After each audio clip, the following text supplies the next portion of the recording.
Général Placero, j'ai envie de te dire un truc, mon frère. Francis Ngannou ne fait pas la politique. Francis Ngannou ne fait pas de politique. Donc, fous-lui la paix. Francis Ngannou est libre de faire ce qu'il veut de sa vie. La politique, ni le Cameroun, ni rien, ni toi, ni moi, ni le MSC, ni le RDPC, rien, personne ne lui a jamais rien donné dans la vie. Il s'est battu seul. Un gars comme ça est un homme libre parce qu'il ne doit rien à personne. Il n'est redevable ni au Cameroun, ni au RDPC, ni au MSC, ni à personne. Il faut lui foutre la paix, mec. Arrête de parler de ce mec. Pourquoi tu veux le mettre dans les sujets politiques? Pourquoi tu veux absolument qu'il ait la même position que toi?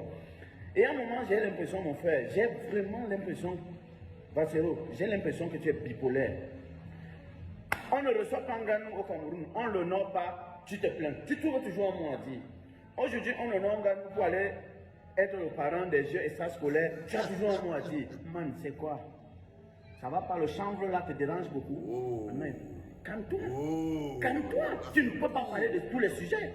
Tu ne maîtrises pas tout. Tu n'as pas la science infuse, mec. Calme-toi. Il y a des sujets pour lesquels tu peux te taire. Tu peux la boucler, mec. Tu parles de Francis Ngannou sur la base de quoi? Tu lui donnes quel conseil? Tu peux lui donner un conseil, toi? Un gars qui s'est battu tout seul. Le Cameroun ne lui a rien donné, hein, mec. Il est libre de faire ce qu'il veut. Ne mets pas Ngannou dans les histoires de politique. Ne le mets pas dans les histoires de politique. Il va où il veut. Il fait ce qu'il veut parce qu'il est un homme libre. D'accord? Ça aussi, ça existe. Et il faut savoir qu'il y a la démocratie. La démocratie, ce n'est pas la volonté de ce que toi tu veux. Ce n'est pas ce que toi tu veux. Ou bien ce que tu penses que les autres doivent penser. La démocratie, c'est aussi que les gens sont libres de choisir où ils vont. C'est ça la démocratie. Si Ngannou a décidé d'aller où il veut, laisse-le et colle-lui la paix. Tu entends? Voilà, colle-lui la paix à Ngannou. Bon, va parler de la vie privée de Moustique le charismatique. Oui, va parler de sa vie privée. Lui, c'est ton copain, vous parlez de trucs. Ngannou, c'est un homme discret. Ce gars est discret. Même quand il est au Cameroun, il ne fait pas le bruit. Gars, pardon. Colle-lui la paix. Colle-lui la paix. Il faut laisser Francis Ngannou tranquille. Colle-lui la paix. Bonjour les enfants. C'est papa. Quand le changement devient inéluctable, même les actes de conservation les plus compliqués deviennent des actes de changement. Les enfants, vous vous rappelez de cette expression, le personnel d'appui? La personne qui m'avait inspiré de ce nom, c'était ce gars que vous voyez là. Mais à l'époque, là, je ne l'avais pas pris pour un personnel d'appui. Il m'avait seulement permis de donner la définition du personnel d'appui. C'est-à-dire les gens qui se mettent au travail, là, on ne leur a pas demandé dans le but d'attirer l'attention. Ils sont d'une virulence agressive pas possible. Et vous les voyez défendre des positions dans le but d'attirer l'attention. C'est le personnel d'appui. C'est-à-dire que les gens qui sont pris pour venir mener un front de lutte. Regardez ce bonhomme. Il connaît Francis Ngannou où? Nulle part. Il a croisé Francis Ngannou dans sa vie. Nulle part. Il me connaît où? Nulle part. Il m'a croisé un jour dans sa vie. Nulle part. Il est quoi dans mon débat avec Ngannou? Rien. Rien. Il n'est rien du tout. Il travaille, il fait le sport? Non. Il est musclé? Non. Est-ce que c'est son avis? Non. Il débarque, il vient me dire, Valsero, laisse Francis Ngannou tranquille. Francis Ngannou ne fait pas de politique. Il a croisé Francis Ngannou pour que Francis Ngannou lui dise, je fais la politique ou pas la politique. Première chose. Est-ce qu'il connaît ce qu'on appelle la politique? Parce qu'avant de dire que Francis Ngannou ne fait pas de politique, le plus intéressant, c'est que tu connaisses d'abord ce qu'on appelle la politique. C'est quoi la politique? Parce que quand je le vois comme il définit là, je suis sûr qu'il ne connaît pas ce que c'est. Je suis sûr qu'il ne connaît pas ce que c'est. Parce que s'il savait ce que c'est, il saurait que lui-même, en ce moment, ce qu'il est en train de faire là, c'est de la politique. Vous voyez ce que je veux dire? S'il savait, il connaissait la définition, la politique, l'art de gérer la cité, gérer les gens, gérer les personnes, humainement, matériellement, émotionnellement. S'il savait ce qu'on appelle la politique, il saurait que ce que lui-même il est en train de faire là en ce moment, c'est de la politique. Mais en plus d'être un arrogant, méchant et inculte, je crois que là il vient de poser son CV, il faut qu'un gars nous le voit. Mais je vous parlais de ce personnel d'appui tous les jours, les enfants. Quand on vous pose la question que Là, je vous fais par exemple une ligne tranquille. Quand je vous demandais que comment ça se passe pour qu'une poignée de grabataires de plus de 80 ans réussissent à maintenir en captivité des jeunes forts, dynamiques, de plus de 60 ans. Je vous avais dit qu'il y a deux techniques.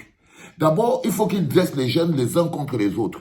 Et je vous avais expliqué comment c'est qu'ils se procèdent. Il y a deux procédés. Il y a le cooptage d'abord et il y a aussi le recrutement. Le recrutement concerne le personnel d'appui. C'est-à-dire qu'il leur faut des jeunes capables d'agresser de manière violente d'autres jeunes qui, pendant qu'ils croient qu'ils ont un peu, par exemple, celui-ci, quand vous voyez avec sa chemise et tout, il croit qu'il a un peu. Il m'appelle mec, comme si on a fumé le chanvre ensemble. Non, non, frérot, moi j'ai fumé le chanvre avec d'autres personnes, pas toi. Mec, je suis pas ton ami, frère. Je suis pas ton ami. Laisse-moi avec tes mec, j'ai cassé quoi avec toi, frère? Non, pas du tout. Même là où je passe mon wange, toi t'es pas dedans, frérot. Dégage. Donc, il y a ce truc des cooptés. Là, je vous avais expliqué que parmi ce type de personnes, ils remplissent les ministères. Hein. C'est les jeunes avec les valises, ils courent par-ci, c'est lui qui peut acheter les bananes, il est l'ami du chef, il porte le sac, il cherche les filles, il est dans les restaurants, il est le personnel d'appui, non? Et c'est eux qu'on envoie sur les plateaux pour venir défendre le bilan des gens qui, eux, doivent venir rendre compte au peuple. Et je vous ai dit que ce personnel d'appui-là est extrêmement violent. Il y a le deuxième personnel d'appui, il y a le deuxième mécanisme de maintenir d'une poignée de grabataires qui maintiennent les jeunes en captivité. C'est quand j'utilise les meilleurs d'entre vous.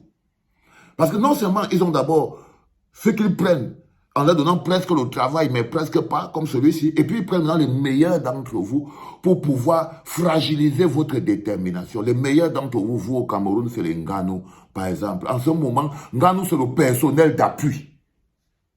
Bon, maintenant, lui, ça il faut aller plus loin. Il doit me détester à un point pas possible. Quand vous parlez, vous sentez qu'il a la rage. Ça, je crois que ma classe veut le tuer. Je crois que quand tu le sens parler, tu sens que la classe, même c'est moi qui dégage quand je parle, ça peut lui donner la crise cardiaque. Il est fâché. Là, il est fâché. Vous voyez ce que je veux dire? Donc, ce bonhomme que vous voyez ici, ils ont ceci de particulier, ces personnels d'appui. Ils ne défendent jamais les gens qui n'ont pas d'argent. Ils ne défendent que les riches.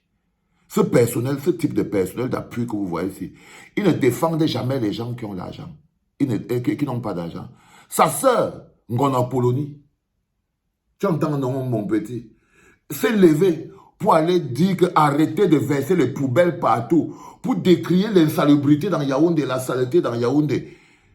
On l'a convoqué pour l'arrêter. Il ne peut pas se lever pour parler de ça. Tu n'as pas entendu ça à Toupson. Tu n'as pas entendu que ta sœur Apollonie Ngono s'est levée pour venir dire que non, Yaoundé ne peut pas être transformé en une poubelle. On lui a envoyé la convocation. Ça, ce n'est pas un sujet pour toi. Mais non. Espèce de personnel d'appui, de bas de gamme. En même temps, comment tu peux vivre? Il ne faut pas avoir la rage avec un gars comme moi et tout ça. Non, il ne faut pas. Ça va te donner la crise cardiaque. Je suis trop beau, je suis trop classe, je suis trop grand, je suis trop loin de toi. Bats-toi sur les choses que tu peux contacter. Il y a trop la distance, frérot. Et tu ne peux pas. Comment tu vas faire? Parce que si tu ne m'aimes pas, tu vas avoir une crise cardiaque. Parce que quand tu n'aimes pas quelqu'un qui a trop la classe, tu vas faire comment pour que je sois comme tu veux là? Tu vas faire comment? Regarde-moi. Tu vas faire comment pour que je sois comme tu veux découvrir les problèmes privés des moustiques, les camps villageois, regarde-moi quelqu'un.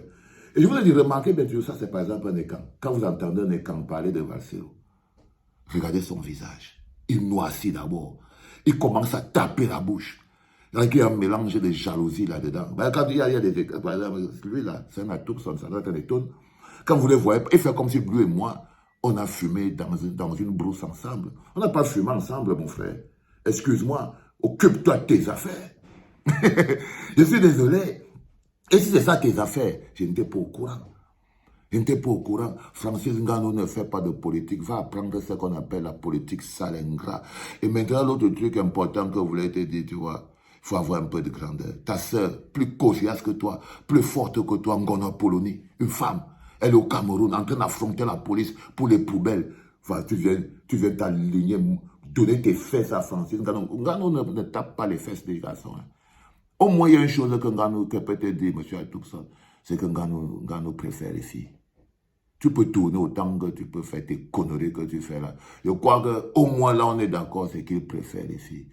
Et toi, Francis Ngannou, je t'avais dit que quand tu vas devenir l'objet qui divise au Cameroun, c'est quand les autres vont te prendre. Tu vois le personnel d'appui qui est derrière toi là, non? Oui. Dis-moi avec qui tu fréquentes, te dirai qui tu es. C'est quand les autres vont te prendre que tu vas savoir que tu as été utilisé pour diviser les Camerounais, Francis Ngannou. Et toi, le villageois, si tu as un problème avec ça, va boire ton odontol. Tu dégages de ma route, mon frère. Tu dégages de ma route. Ne m'appelle pas mec, ok? J'ai rien à voir avec toi. J'ai mes gars qui m'appellent mec, tu as la classe des illettrés, tu vas m'appeler mec, on a cassé quelque chose ensemble. Un mec de quoi? On ne se connaît pas, frère. On ne joue pas à un coup. Dégage d'ici. Dégage d'ici, je vais te coche. Et je vais te rappeler que petit personnel d'appui, si tu es grand, mène les grands combats. Le combat de l'insalubrité. Les enfants, c'était le deuxième podcast de la journée. C'était papa.